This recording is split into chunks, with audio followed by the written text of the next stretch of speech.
From the Newstalk ZB newsroom, this is Newsfix. In this update, a 40-year-old woman has been charged with murder after a man's death in Auckland yesterday. Thomas Rice reports. Police have been at the scene of a property in Mount Wellington while investigations continue. Police say a scene examination at the Linton Road address is ongoing, and locals can expect to see an increased police presence in the area. Police are not seeking anyone else in relation to the death. The maritime unions challenging the Auckland Mayor's survey on the Port of Auckland's privatisation. A poll commissioned by Wayne Brown's office shows 71% of respondents support leasing operations for up to 35 years. That's on the condition that several $1 billion are paid up front and the council retains ownership of the port land. The union also conducted a survey which found around 9 out of 10 Aucklanders were opposed to or unsure about port privatisation.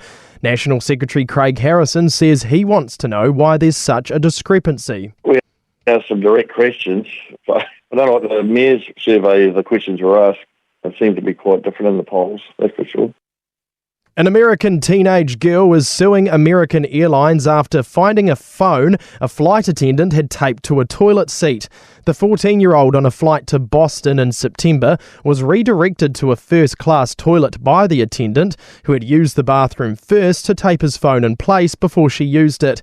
The family's lawyers say the airline should have known he was a danger, and the crew's failure to confiscate his phone allowed him to destroy evidence. The attendant hasn't worked since the incident. A SpaceX Falcon 9 rocket has carried South Korea's first spy satellite into orbit from California's Vandenberg Space Force Base. This comes after North Korea successfully launched its own military reconnaissance satellite last month. This latest satellite was placed into orbit just over an hour after launch and successfully established communication with an overseas ground station. To sport, excitement is brewing for New Zealand men's sevens coach Tamasi Tharma ahead of his first tournament in charge in Dubai this evening. He took over from predecessor Clark Laidlaw in August.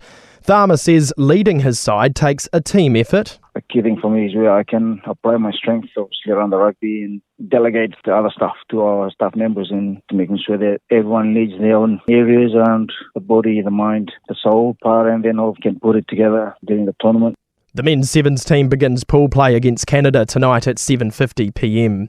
The undefeated Wellington Phoenix men's head coach Giancarlo Italiano isn't taking tonight's match against the bottom-of-the-table Western United lightly.